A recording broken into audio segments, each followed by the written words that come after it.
stars being tiny, the sun and the moon being tiny, and everything close to us. So there's a rumour going around that the Earth spins on its axis, roughly 360 degrees in 24 hours. There are a number of experiments and demonstrations that can prove this. One such proof is the ability of a spinning gyroscope to remain rigid in space whilst the Earth spins below. The US Navy put out a training video in 1960 explaining this using diagrams, as shown here. The link to the entire video is in the description. Not only is it alleged to remain rigid in space, the angle that the gyroscope, quote-unquote, appears to rotate is said to be measurable using a very simple equation which is wholly dependent on your latitude on Earth and the axial orientation of the gyro. So, through maths, and based on an assumption that a spherical Earth is rotating about its axis, we should be able to predict the angle that the gyroscope will rotate over a given time at a given latitude. This notion has been accepted as fact by modern-day science without a shred of evidence to support it. Nowhere can I find any video that demonstrates this apparent proof. I found the same assertion made about apparent drift all over the internet, including on aviation websites like this one, which gives more illustrations and the same equations for calculating the drift. My experiment/demonstration, which is coming up next, will be done using the super precision gyroscope. These are manufactured here in England, and if you haven't guessed by the name, they're works of precision engineering to exacting standards. Here's a video by the manufacturer. At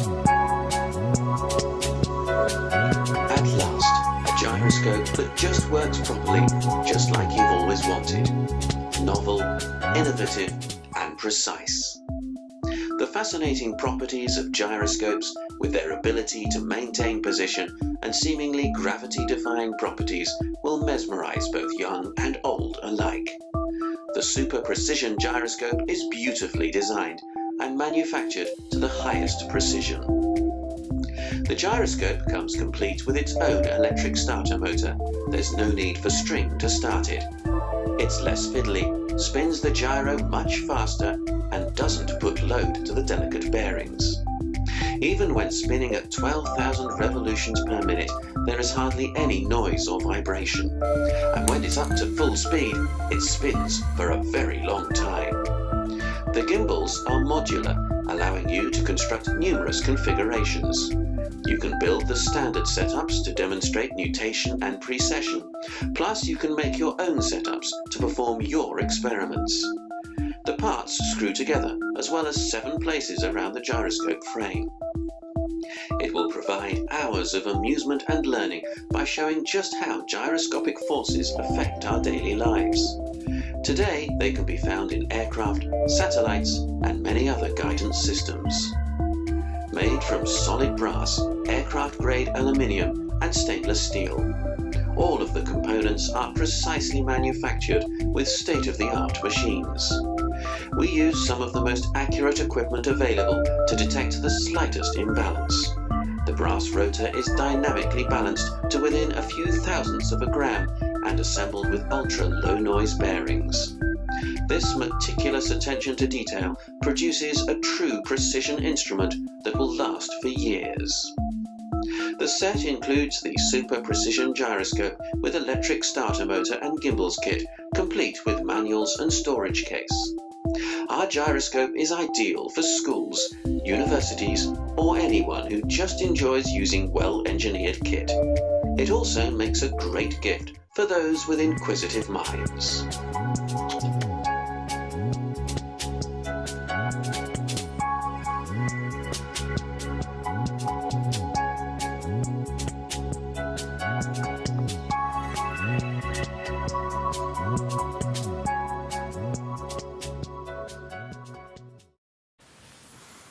Okay, so this is the setup I'm going to be using. You'll notice this side, there's like a blanking insert that goes into the bearing housing on this side. And on this side you attach the motor, so the hole is empty, just with the spindle sticking through. So I quickly realised that when I spun this thing up, due to the presence of material here and the absence of material here, there was a weight imbalance. So I contacted the manufacturer and asked them if this is expected, and they confirmed it was, and offered to make me a one-off insert to go in here for free. But they also suggested that what I could do is use some Play-Doh, some kids' plasticine. So I did that. I got some of my daughter's Play-Doh, just spun it up to speed with the motor, and then inserted this into the hole. That seemed to do the trick. I was able to balance it perfectly. Before I put this in, the extra weight caused this side to drop every time, and if it was over here, it would drop this way. So that's how I overcame that. I've attached the whole setup to a protractor, which I've blue tacked to the table, and I've blue tacked the actual the frame to the table as well. So this here is the angle that we're looking for. So what we're looking for is this effect. See how the gyro wants to rotate and stay in the original orientation? Well, that angle that it's rotating, that this bar appears to be rotating over the vise, that is the angle that we're looking for. That is the angle that we should be able to calculate this gyroscope moving due to the rotation of the earth underneath us. So without further ado, let's get on to the test. So I've just attached the motor there. It actually takes 4 AA batteries to power it, and I've run this test quite a number of times now and put quite a few batteries through it, so I kind of know how long they're going to last and what sort of sound comes from the motor, depending on how much power is left in the batteries. And I'd say there's about probably 75% power left in them at the minute, and that's based on 12,000 RPM maximum. That's probably about 8,000 or 9,000 RPM for this particular test.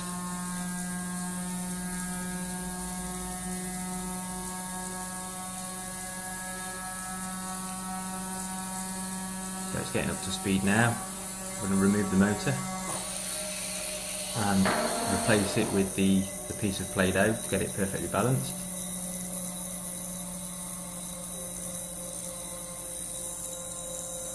And now I'm going to demonstrate some precession by gently pressing on the horizontal bar there. And now I'm going to line it up as best I can, so that you cannot see the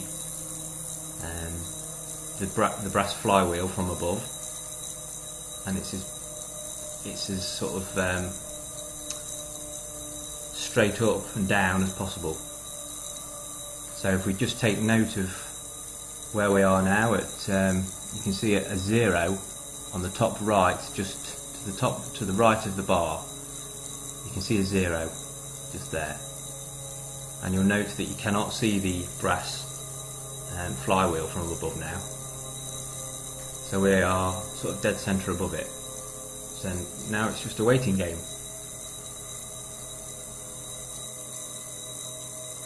So while we wait, let's just have a look at a brief history of the gyroscope, up to the point where it was first proposed that it could record the spin of the Earth.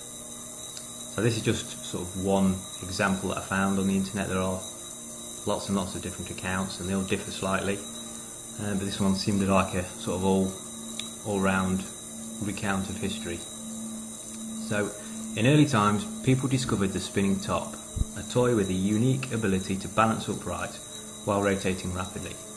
Ancient Greek, Chinese and Roman societies built tops for games and entertainment. The Maori in New Zealand have used humming tops with specially crafted holes in mourning ceremonies. In 14th century England, some villages had a large top constructed for a warming up exercise in cold weather. Tops were even used in place of dice. It was not until the late 18th and 19th centuries that scientists and sailors began attempting to use spinning tops as a scientific tool.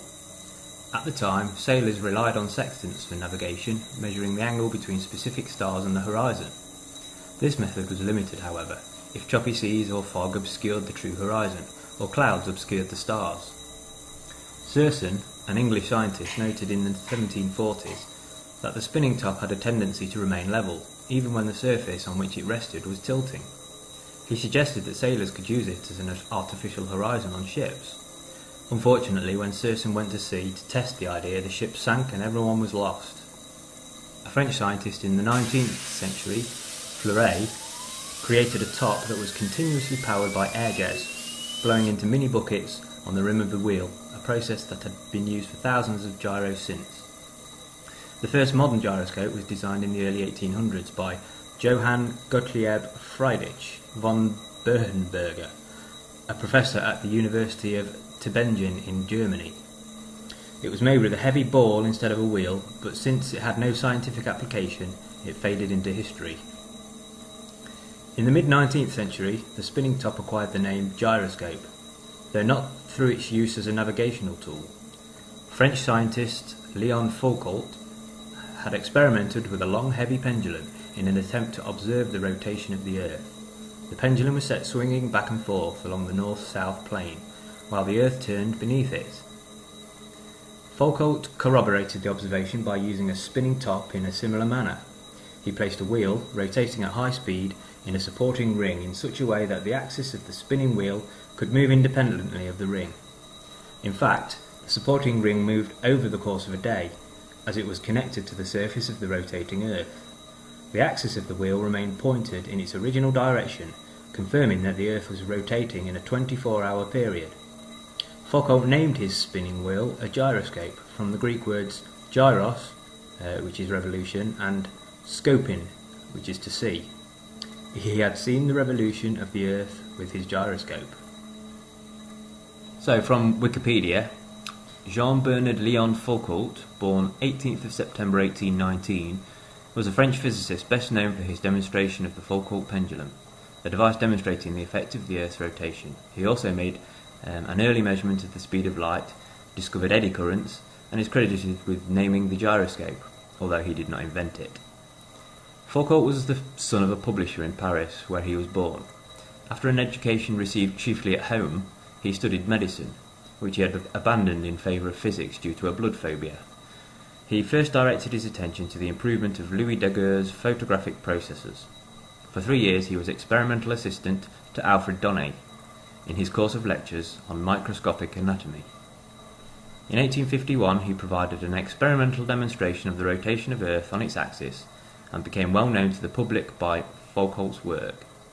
Foucault achieved the demonstration by showing the rotation of the plane of oscillation of a long and heavy pendulum suspended from the roof of the Pantheon in Paris.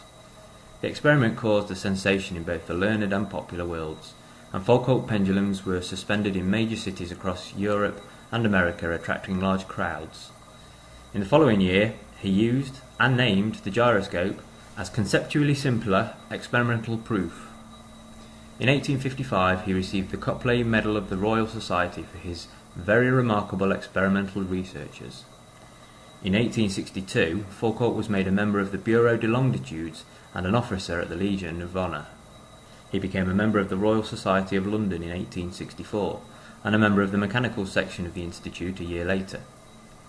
He is also credited with determining the speed of light to be 298,000 km per second, which is only 0.6% in error of the currently accepted value, and devising a method of testing the mirror of a reflecting telescope to determine its shape. So, reading between the lines, he was a man of significant academic accomplishment and recognition at the time. One has to wonder then why, when you read the Wikipedia article about Léon Foucault, does it have this one line at the end? Near his death, he returned to Roman Catholicism that he had previously abandoned. Draw your own conclusions. So going back to the test, we've exceeded 6 minutes now and there's no observable movement. You can still see the zero to the right of the bar in its entirety, and you still cannot see the brass flywheel from above. So how much should the gyro have precessed? What angle should the gyro's axis have moved? The calculation is the sine of the latitude times 15 degrees per hour. My current latitude is exactly 53.06 degrees north. So the angle in which the gyro should have moved in 6 minutes is 1.2 degrees. Now this doesn't sound a lot, but let's assume that Léon Foucault's experiments were performed in Paris. He should have seen even less based on his latitude. And let's not forget that he didn't have an electric motor spinning his gyro up to 9,000 RPM. So I'm just going to stop it now. You saw then that there was still plenty of energy left in that flywheel, and it was able to precess when I moved it. So out of sheer curiosity, I decided to fix the motor to the gyro and put a counterweight on the other side, which is slightly heavier than the motor, so I counterweighted the counterweight with more Play-Doh until I got it perfectly balanced, and ran the motor for, I think it was 10 minutes on this one. I'll show you a few minutes of it, but I'm not going to show the whole lot. If anybody wants me to, I can upload the whole video. It's pretty boring, it just does nothing. But this is now the equivalent of, I guess, modern aviation, navigational aviation instruments, you know, with sustained rotation.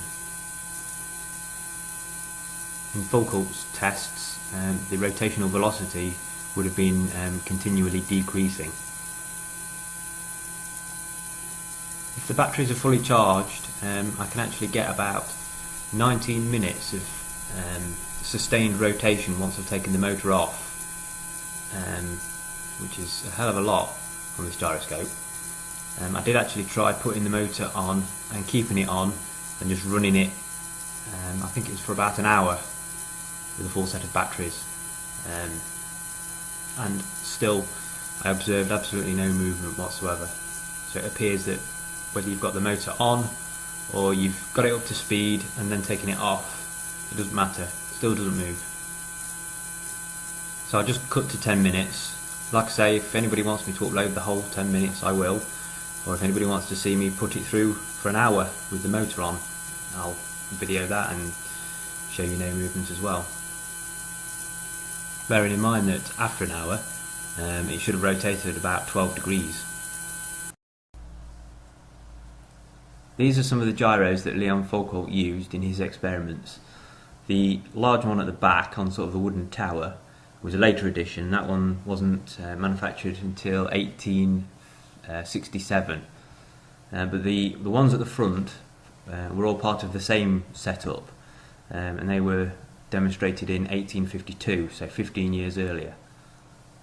And what you do is you take the flywheel out of the gimbaled, the brass gimbal stand on the right, and you place it in this wooden sort of housing and spin it up. Quite how it was spun up isn't clear, I couldn't really find that out, but once it's up to speed, they then take it out of this wooden frame and transport it back into the brass gimbal set.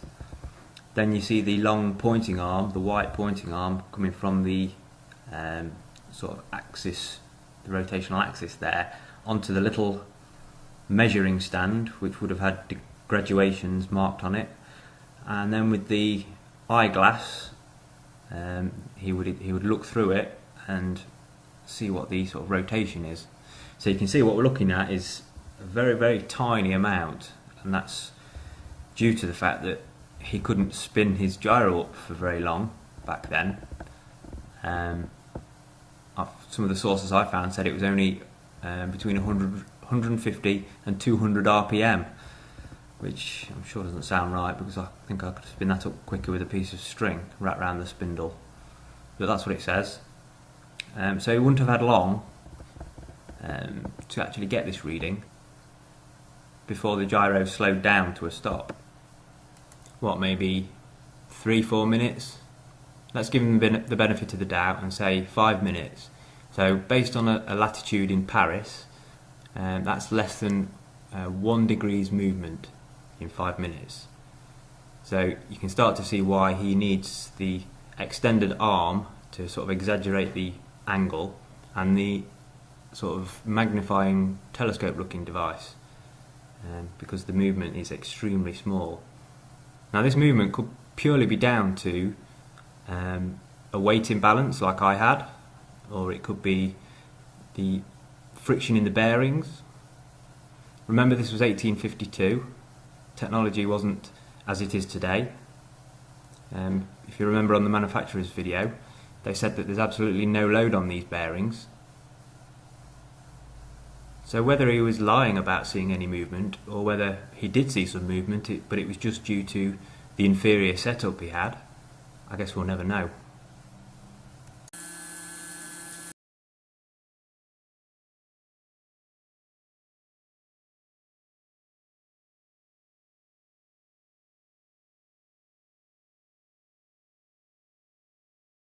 Now some of you might be thinking, aircraft directional gyros do actually drift, and this is true. The pilot has to realign the gyro compass with the magnetic compass every 15 minutes. That's good practice, I know that from personal experience. And this is said to happen because of apparent drift. They say it quite clearly in the 1960s US Navy video that I've linked to. They blame this completely on apparent drift. I'm going to try and simulate what I think is happening, and why pilots have to realign the compass every 15 minutes.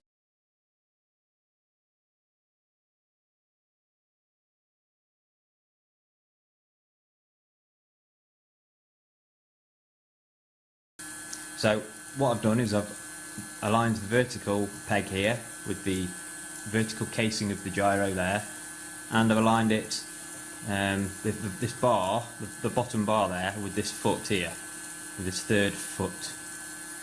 So I'm going to simulate turbulence, vibration from the aircraft, track changes, by just wiggling this bar.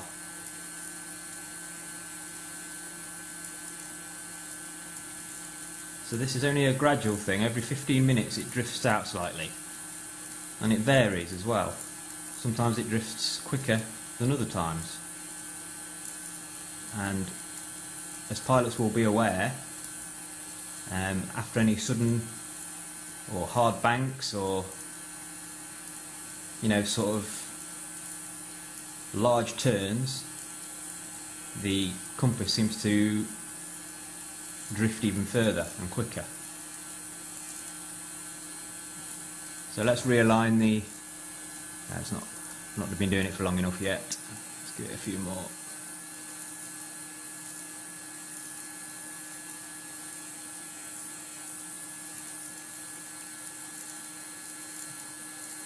There you can see it's already drifting that way, and it doesn't matter which way. It just depends on the bias of the turn, or the bias of the number of turns in any particular direction. It will tend to drift that way. Now you can see, look, it's gone quite a long way out now. So that's what I think accounts for the corrections that the pilot must make every 15 minutes to realign the gyro compass with the magnetic compass.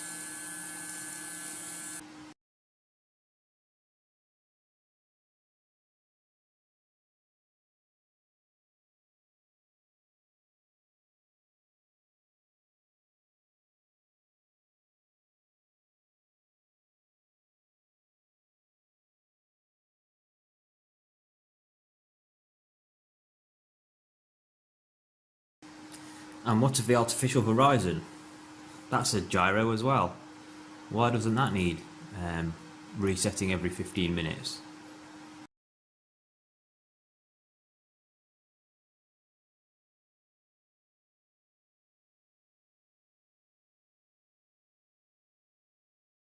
Surely that would be subject to the exact same drift as the directional gyro.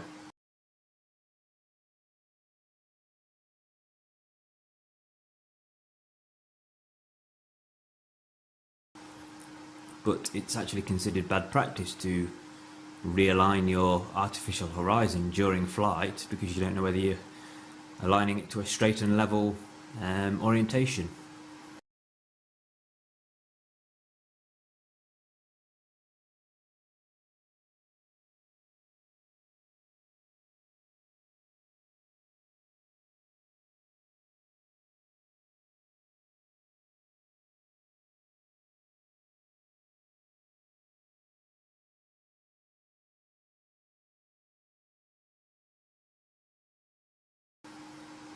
So why does the directional gyro drift, but the artificial horizon gyro doesn't?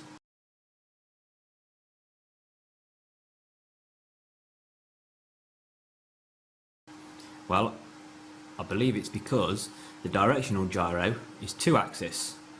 So it's allowed to move this way, and it's allowed to move this way, but if it moves this way, the actual flywheel moves with it.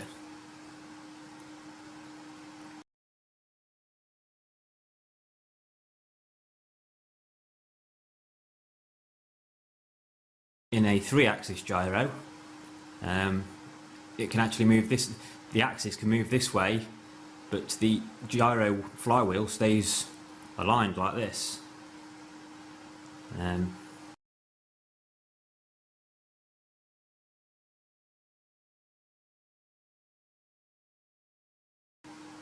But logically, if the directional gyro precesses due to wanting to remain rigid in space, the artificial horizon gyro would necessarily have to do the same, but it doesn't.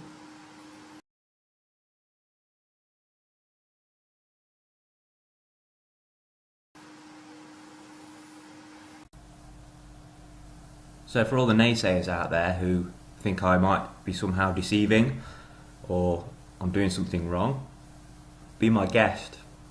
Get yourself a gyro and demonstrate it rotating or appearing to rotate to the exact angle, because it should work like clockwork. If you're not willing to do that, then you are just accepting the word of some dude that performed an experiment 164 years ago that you've never witnessed yourself and nobody else alive today has ever witnessed. After all, it's a really easy experiment. All you need to do is get a perfectly balanced gyroscope, set it running and wait. You can't really do much wrong. Thanks for watching.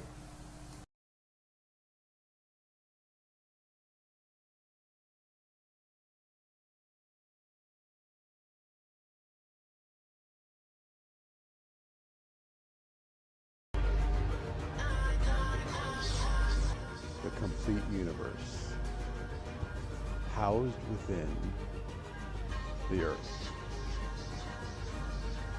Does it seem possible? Does it seem strange?